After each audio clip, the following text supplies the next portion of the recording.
What it do? Dream Team, it's your boy D Neal back with another reaction video, guys. Here we are with why Michael Jordan is the greatest ever. GOAT series 6 out of 6. We can react to the other 5 if you guys want me to. Y'all just let me know in the comment section. But if you call Michael Jordan the GOAT, I'm not gonna argue with you. I'm not gonna debate it with you because a lot of you guys feel strongly about it. I understand. Michael Jordan did amazing things on the basketball court. He's not my GOAT. I still think, and I'll think that LeBron James is the GOAT. And I know there's a lot of people that before Michael Jordan that believe Larry Bird's the GOAT, or Magic's the GOAT, or Bill Russell's the GOAT, or Kareem's the GOAT, or Wilt's the GOAT. And so there's so many people with different opinions and different feelings about the GOAT debate that there's no point in me arguing. You just have your GOAT and I'll have mine. But before we jump into this, make sure you subscribe to the channel, ring notification bell, give the video a thumbs up so it gets suggested. Social media and Patreon, all up top. You want to subscribe to any of it, put all links in the description. All you got to do is hit the link, follow me, talk to me. I'm human. I'll talk back. If you got a favorite video suggestion, you can subscribe to Patreon, drop it in the comment section. Well, we got MJ. Kobe. Double crossover through the legs. Dope James. Mike. Easy work. Shout out Johnny Arnett. There is no argument. LeBron is the greatest player of all time. Analytically, and that matters to the smart people in the league, there is no argument. He's a much better player than MJ. And impact, wins and losses, enters teams, leaves teams. It's not close. Statistically, analytically, he is the greatest player of all time.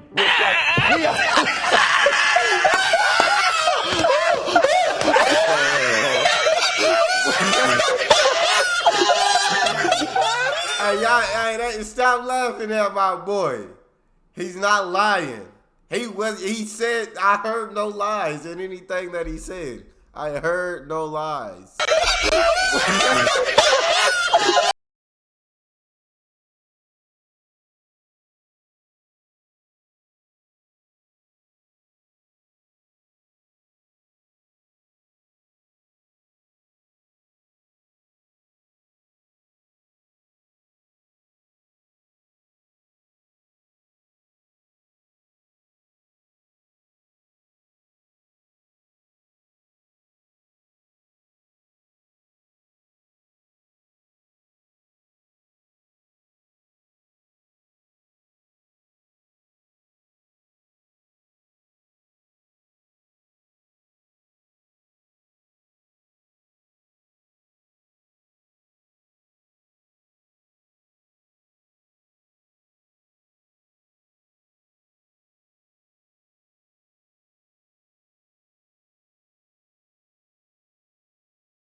Reflects my honest opinion.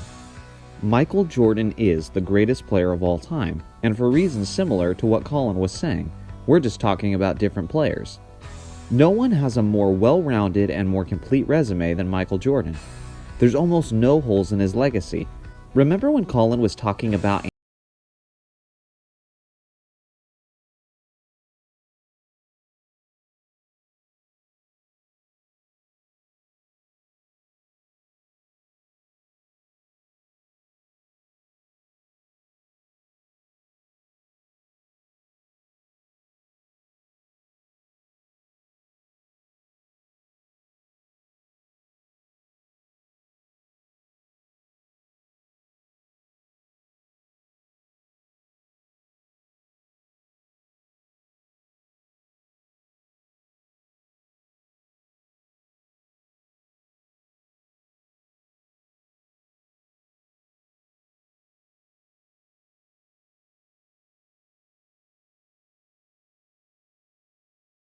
stat in all of basketball. So with that being said, who do you think has the highest PER in NBA history? Colin. I'm gonna take a guess and say Michael Jordan. I'm gonna take a random guess and say Michael Jordan. Being said, who do you think has the highest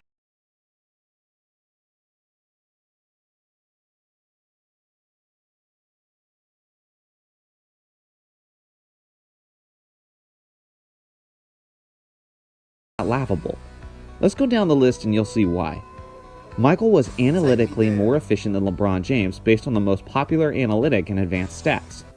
LeBron's career field goal percentage is 50.4%, while MJ's is at 49.7%.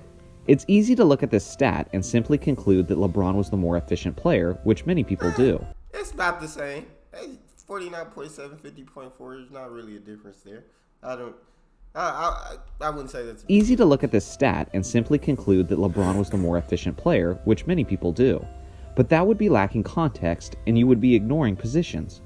LeBron is a forward who takes more of his shots closer to the basket, while MJ is a shooting guard who does most of his damage from the perimeter.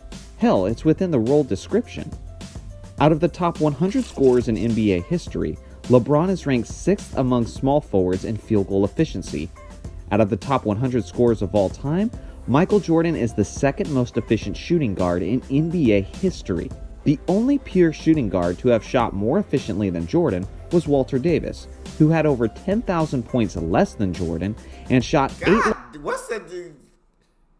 If Mike was more efficient field goal percentage wise, if LeBron more efficient field goal percentage wise, but it was only 6th, and Mike was second among shooting guards. Who the number one small forward? God. And what was their efficiency looking like? They have to be in the 60s or something. Was Walter Davis, who had over 10,000 points less than Jordan and shot 8 less shots per game than Jordan did over his career. Other than Davis, Jordan is the most efficient scoring pure shooting guard in NBA history. MJ was one of the highest volume shooting guards ever, and yet he still shot 50% from the field for his career. Analytics have proven that as you take more shots, your efficiency will naturally decrease. With more shot attempts means more difficult shots and less selective and easy opportunities. As a perimeter player who averaged 30 points per game over his career, Jordan still shot 50% from the field. People simply don't appreciate that enough and just grasp how remarkable that truly was. That's amazing. Perimeter players, or in other words, guards, don't average 30 points on 50% shooting like Jordan did. Name one. If you can shoot 50%, bro, you're a sniper. If you can shoot 50 from the perimeter, you're a sniper. But I completely agree with what he's saying. Don't average 30 points on 50% shooting like Jordan did. Name one if you can, and I'll wait. Some people argue in favor of LeBron as the greatest because of the concept that he's a better all-around player, which essentially stems from the fact that LeBron usually averaged more assists and more rebounds than Jordan did. It's a tricky comparison because not only is the game extremely different than it used to be, but many stats are inflated by players who operate as the orchestrator and main ball handler of the team's offense. Jordan was a shooting guard who typically liked to play from the post and didn't really play as the point position of the team's offense, except for when Doug Collins was Jordan's coach in the 1989 season. He actually appointed Jordan to the point guard position with only 24 games left in the year. As the point guard, Jordan had 15 assists in his first game. The very next game, Jordan had 21 points, 14 rebounds, and 14 assists against the Pacers in a 32-point blowout win, in which Jordan only played 32 minutes. MJ continued to play at the point guard spot until the end of the year. In those 24 games, Jordan averaged 30.4 points, 9.2 rebounds, 10.7 assists, and 2.4 steals per game. In one stretch, he had a triple-double in 7 straight games and 10 out of 11 games. In the game that Jordan didn't get a triple-double, he finished with 40 points, 11 assists, and 7 rebounds. After Phil Jackson took over the following season, Jordan returned to the shooting guard position and returned to his role of playing more from the post, while Scottie Pippen handled more of the team's distributing. In that short stint, We saw what Jordan was capable of statistically as the focal point and orchestrator of the team's offense. Many players today benefit from inflated all-around numbers based on the fact that they play like a point guard and do a majority of the ball handling and distributing. Players like LeBron James, James Harden, and Russell Westbrook all have boosted numbers due to the style of play as the team's orchestrator.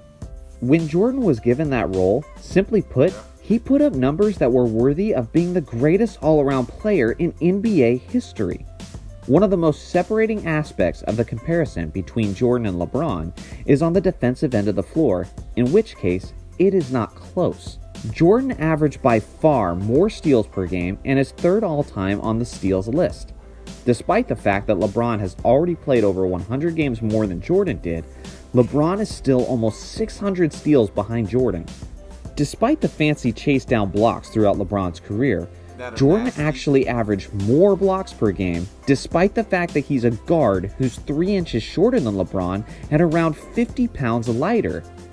In fact, Jordan is arguably the greatest shot blocking guard in NBA history. Jordan is also simply Hold up. D Wade up there. My boy D Wade is up there. He's one of the best at it. He's one of the best shot blocking guards as well. But LeBron's blocks are those chase down blocks are crazy. LeBron at his peak defensively didn't have a weakness. Michael was greater at defense for longer, if that makes sense. LeBron at his peak, we've seen him guard 1 through 5, which is just different. But I agree with what he said. I don't think it's not even. Yeah, he's got a lot more steals. I feel like he played harder on defense more. But when LeBron was at his peak, 1 through 5, you could switch him on and he could guard them all. Greatest shot blocking guard in NBA history. Jordan is also simply a better on-ball defender than James. Jordan was known for blanketing and suffocating players defensively. Michael has a Defensive Player of the Year award, while LeBron does not, and Jordan has 9 first-team All-Defense Team appearances compared to James, who has just 5. LeBron is currently 34 years old, and at this point in his career, he looks like he's completely stopped playing defense. In fact, if we're being honest, LeBron has been somewhat of a liability on defense for the last several seasons. In the 1998 season, Jordan was 35 years old. He was still first-team All-Defense that year. As a 35-year-old in Jordan's final season with the Bulls, he was the best defender in the league at his position. He was the NBA's leading scorer. He was first-team All-NBA and All-Defense. He was the league MVP. He led the Bulls to win the NBA championship, and he was the Finals MVP. No one in the history of the NBA has ever been close to as good as Jordan was as an all-around player at that age. In fact, just about at any age, Jordan was just on another level entirely. If you don't know just how impressive Jordan was as an old man, check out my video on Jordan's years with the Wizards. I'll have a link to that one at the end of this video. I always think Mike's stint with the Wizards, I always think he was incredible. The numbers, when you look at his numbers, he put up incredible numbers. But if you're going to say Mike was great, then you got to look at LeBron's numbers and say he's amazing. Like, you can't, because the thing about LeBron, you say he lost a lot of finals. Well, he wasn't even making the playoffs with those Wizards teams. And I know he was putting up numbers, but you can't judge one player one way and another player a different way, if that makes sense. But, yeah, Mike was ridiculous. Mike was, in his Washington years, he was still as insane. Years with the Wizards. I'll have a link to that one at the end of this video. MJ was insane the instant he entered the league as well. I want to show you something crazy that maybe you haven't noticed before. This is the stats of Kobe Bryant's lone MVP season in 2008. This was Michael Jordan's stats in his rookie season in 1985. That's crazy. MJ was playing on the same level as a prime Kobe Bryant the instant he entered the NBA. That's sick. Just ponder that for a second. And imagine if a rookie in today's game was playing on the same level as a prime Kobe Bryant. It would light YouTube, social media, and the internet as a whole on fire. There's a reason Michael Jordan is as big as he is. There's a reason he's a global icon. There's a reason he has the best-selling shoe by far, even decades after he's retired. And there's a reason why everyone wanted to be like Mike. Everyone could see the instant he arrived that they were dealing with something special that they had never seen before. Hell, some people knew it even before he arrived to the NBA. All-time great college coach Bobby Knight said Michael Jordan was the greatest player he had ever seen while Jordan was still playing college at North Carolina. Just an absolutely great kid. If I were going to pick the 3 or 4 best athletes I've ever seen play basketball, he'd be one of them. I think he's the best athlete I've ever seen play basketball, bar none. If I were going to pick people with the best ability I'd ever seen play the game, he'd be one of them. If I were going to pick the best competitors that I'd ever seen play, he'd be one of them. So in the categories of competitiveness, ability, skill, and then athletic ability, he's the best athlete, he's one of the best competitors, he's one of the most skilled players. And that, to me, makes him the best basketball player that I've ever seen play. Bob had already seen Magic, Kareem, and Bird, and yet Bob Knight was willing to call Jordan his GOAT before Jordan even played a game in the NBA. In only Jordan's second season in the NBA, he was coming off of a broken foot, and team doctors advised him to sit out the rest of the season. Ownership wanted Jordan... You just kind of just watch him play and you're in awe because it literally seems like he's just floating. You watching it seems like he's just floating in air. Like he does such incredible stuff. Mike leaves you in awe watching. And team doctors advised him to sit out the rest of the season. Ownership wanted Jordan to sit out as well, but instead, Jordan helped his Bulls get into the playoffs and dropped 63 points on the Boston Celtics, which is still to this day the most points ever scored by a player in playoff history. Again, in only his second season, coming off of a broken foot, he broke the NBA playoff scoring record against the 1986 Celtics, a team that is still considered one of the greatest of all time, and a team that was also the #1 ranked defense that season. As many of you know, Larry Bird said postgame that Jordan was God disguised as Michael Jordan. When you consider all of the factors, it kind of makes sense why Larry would think that. Of course, most of the historic feats of Jordan came against athletes in the 80s and 90s. People who argue against Jordan's greatness will try to discredit his competition, claiming that athletes weren't as big, strong, and athletic back then, and that he took advantage of the weaker athletic competition. I'm not gonna lie, this criticism is incredibly stupid. We're talking about a couple decades of basketball, and not millions of years of human evolution, like the naysayers like to make it seem. The athletes were still incredibly big, fast, strong, and athletic. It's also stupid because when MJ was a Wizard, we saw a near 40-year-old version of him having games where he torched a prime Kobe Bryant, Vince Carter, and Tracy McGrady. If a 40-year-old Jordan with bad knees can give the business to a young Kobe, T-Mac, and Carter, then what the hell else does he have to do to prove his greatness and to prove his ability to dominate legitimate competition? Jordan has the greatest career scoring average in NBA history at 30.1 points per game. He has the highest playoff scoring average in NBA history at an incredible 33.4 points per game. No other player in NBA history averages over 30 points per game in the playoffs. He's a 10-time scoring champion, which is easily the highest of all time. He has the most first-team, all-defense team appearances with 9. He has the most finals MVPs of all time with 6, and of course, he was undefeated in the NBA Finals. How many players in NBA history can say that they were the best player on both sides of the court just about every single time they set foot on the court? Michael Jordan can. I speak this from my own opinion, but as a strong one. In all of the years of the NBA, there has never been a player with an all-around GOAT-worthy resume as strong and as well-rounded as MJ's.